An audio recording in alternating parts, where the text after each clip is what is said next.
The talks between Ukraine and Russia for an end to the war, which has now gone on for 3 odd years, there are very little signs of an actual peace on the ground. In fact, Russia has now stepped in with some of their most intense attacks, which have resulted in the death of more than 10 people in Kyiv, the capital of Ukraine. Joining us to discuss not just where the war stands, but some very, very controversial remarks made by the US president, perhaps an indicator of where the peace process lies, Professor Andrew Latham. Thanks, Professor Latham, very much for being with us.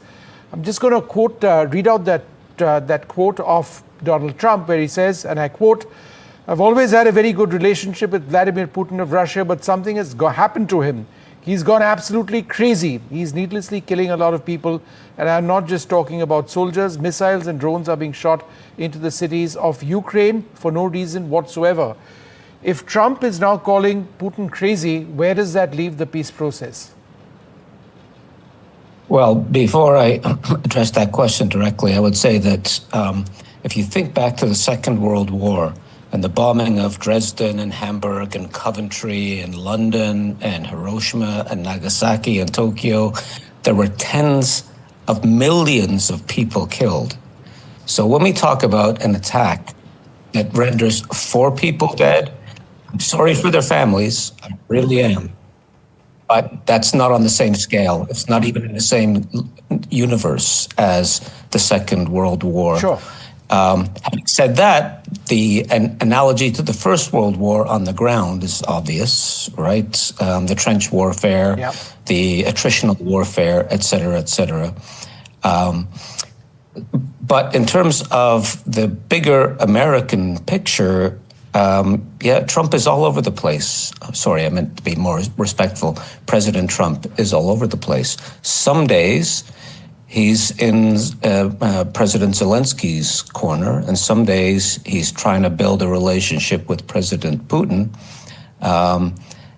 And I think the signals that he's sending are so confusing as to enable Putin to pursue his war aims, because he's winning the war. I mean, there's no doubt about that.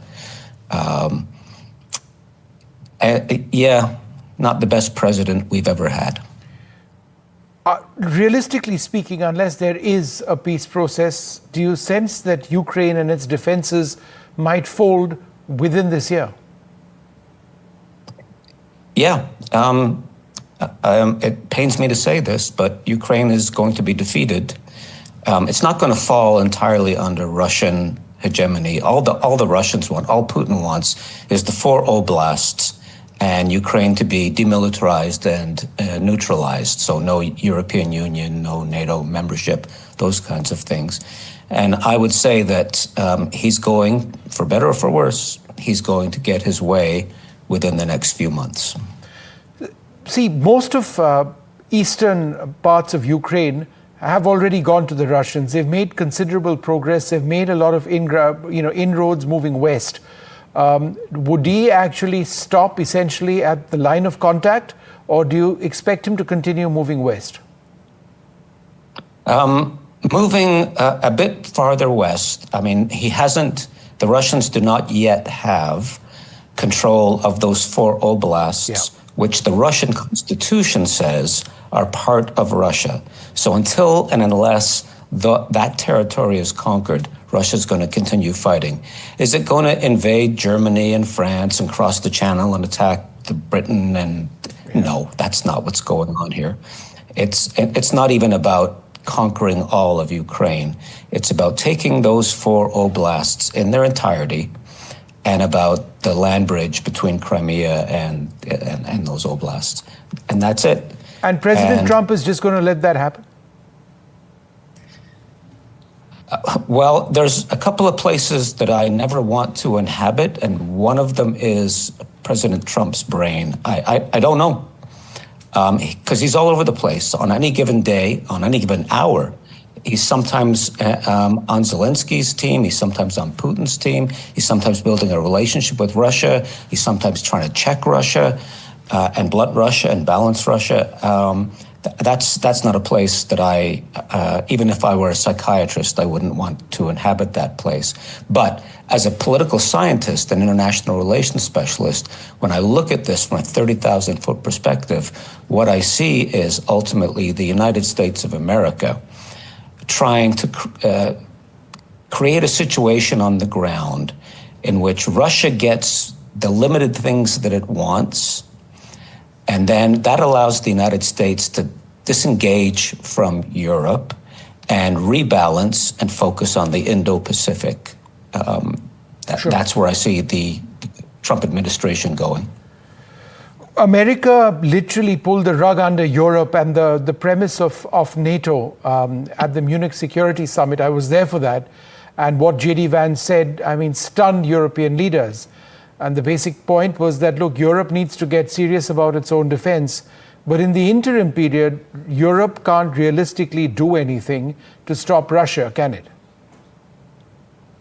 Well, Europe does need to get serious about its own defense. It's been free riding since the end of the Second World War. Right. I don't agree with Trump about a lot of things, but I agree with him about that. So they need to get their act together, right? The Germans can't even provide literally cold weather underpants for their troops. I mean, they haven't invested anything, and they've depended during the Cold War and in the post-Cold War era, they've depended on the United States. Great. Now they need to take up that set of responsibilities for themselves, because the United States under the Trump administration has decided it's pivoting. It's pivoting away from the Middle East and the Persian Gulf too, by the way, and really focusing on Western hemispheric defense. That's the whole jargon, if you like, about Greenland and the Panama Canal and Canada as the 51st state and all that. But also, more importantly, pivoting towards blunting and balancing and checking China in the Indo-Pacific, which is why the U.S. has got a really good relationship growing with India, for example. And so if you're going to do that, you have to say to the Europeans, take care of your own backyard. Yeah. Where does that therefore leave Trump and Putin? I mean, how would Putin potentially, because they do speak every now and again, and there's always this sense of hope and optimism that, look, you know, the two leaders have spoken. Trump always comes out with an optimistic spin. But now that he's called Putin crazy and has really, and has said that something's happened to him, et cetera, do you believe that personal chemistry between the two leaders is shot? Well, I'm not sure there ever was. I know the mythology that Trump loves Putin because he's a strong man. I've never bought that. Trump, on any given day, will beat up on Zelensky, and then the next day he'll beat up on Putin. And at the end of the day, I don't think it's about personal affection or some kind of resonance between their personalities. I don't think President Trump, first of all, knows what he's doing. But secondly, to the extent that he does, on any given day, he's pushing, first of all, Zelensky to do a deal, and then he's pushing Putin to do a deal. Here's the problem. There's no leverage that the United States or the Western world has that they can bring to bear against President Putin that will deflect him from his war aims. It's just simply not going to happen. I know people like to say the word transactional when it comes to President Trump. There is no transaction to be made with Putin. He's winning the war, and he won't stop until he wins the war. And when he wins the war will be over. Do you believe a regime change in Kyiv is part of the step towards potentially getting Putin to agree to stop? Well, I will say this, that President Zelensky, I know in the West, he's heroized. He's treated as some kind of saint and savior. But first of all, let's remember where he comes from. Literally, he's a clown. So that's to be said. But secondarily, the population, especially the mothers and wives and daughters in Ukraine, are increasingly disaffected with him. I don't think he has much of a political future. I know the West, people in the West love to think that he, as I said, that he's this fantastic political leader, but he's not viewed that, that's not his history.